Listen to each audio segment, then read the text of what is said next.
Assalamualaikum warahmatullahi wabarakatuh, sahabat nongkrong senusantara.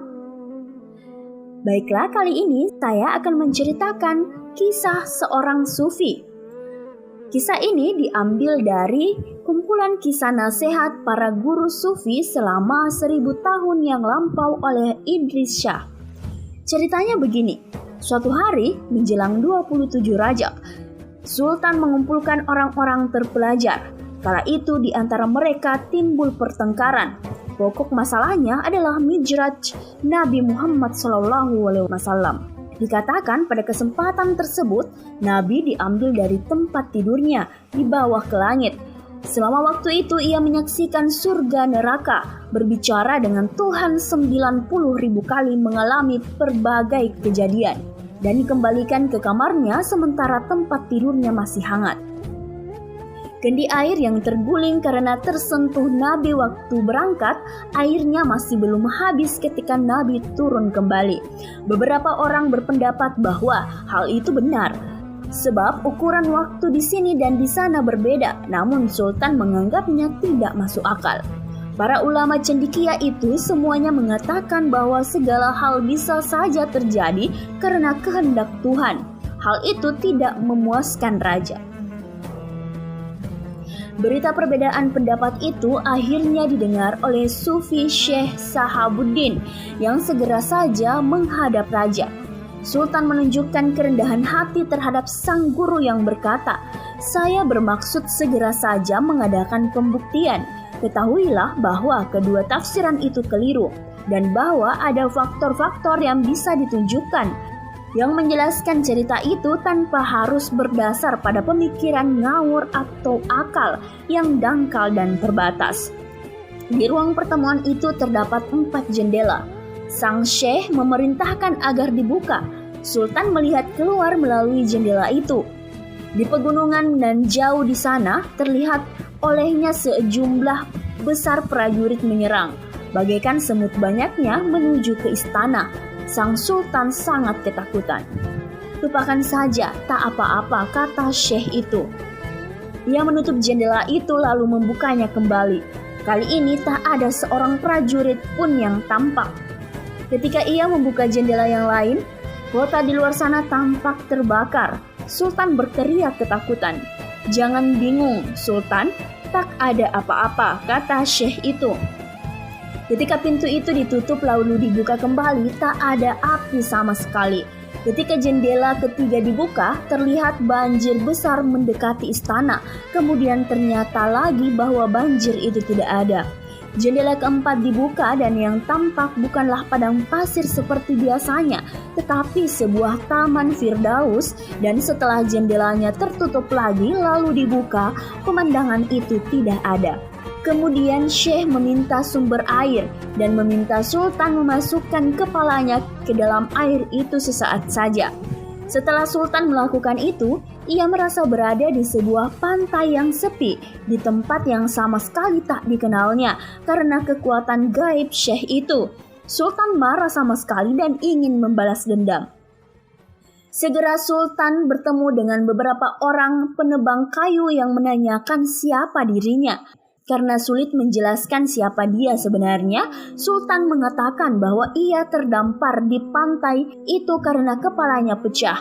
Mereka memberinya pakaian dan ia pun berjalan ke sebuah kota. Di kota itu ada seorang tukang besi yang melihatnya gelandangan dan bertanya siapa dia sebenarnya. Sultan menjawab bahwa ia seorang pedagang yang terdampar. Hidupnya bergantung pada kebaikan hati penebang kayu dan tanpa mata pencarian. Orang itu kemudian menjelaskan tentang kebiasaan kota tersebut. Semua pedagang baru boleh meminang wanita yang pertama ditemuinya, meninggalkan tempat mandi, dan dengan syarat si wanita itu harus menerimanya. Sultan itu pun lalu pergi ke tempat mandi umum dan dilihatnya seorang gadis cantik keluar dari tempat itu. Ia bertanya, apa gadis itu sudah kawin? Ternyata sudah. Jadi ia harus menanyakan hal yang berikutnya, yang wajahnya sangat buruk, dan yang berikutnya lagi, yang keempat sungguh-sungguh molek. Katanya ia belum kawin. Tapi ditolaknya Sultan karena tubuh dan bajunya yang sangat tak karuan. Tiba-tiba ada seorang lelaki berdiri di depan Sultan bertanya, "Aku disuruh kemari menjemput seorang yang kusut di sini. Ayo ikut aku." Sultan pun mengikuti pelayan itu dan dibawa ke sebuah rumah yang sangat indah. Ia pun duduk di salah satu ruangannya yang sangat megah berjam-jam lamanya. Akhirnya, 4 wanita cantik dan berpakaian indah masuk, mengantarkan wanita kelima yang lebih cantik lagi. Sultan mengenal wanita itu sebagai wanita terakhir yang ditemuinya di rumah mandi umum tadi.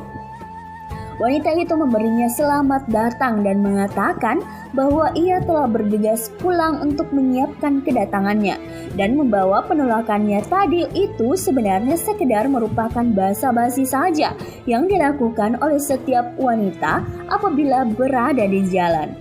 Kemudian menyusul makanan yang lezat, jubah yang sangat indah disiapkan untuk Sultan, dan musik yang merdu pun diperdengarkan.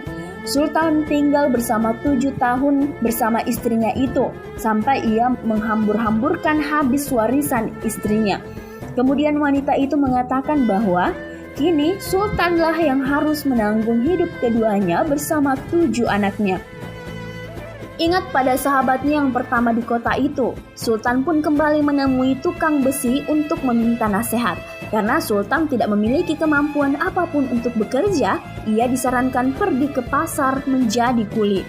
Dalam sehari meskipun ia telah mengangkat beban yang sangat berat, ia hanya bisa mendapatkan 1/10 dari uang yang dibutuhkannya untuk menghidupi keluarganya. Hari berikutnya Sultan pergi ke pantai dan ia sampai di tempat pertama kali dulu ia muncul di sini 7 tahun yang lalu. Ia pun memutuskan untuk bersembayang dan mengambil air wudhu.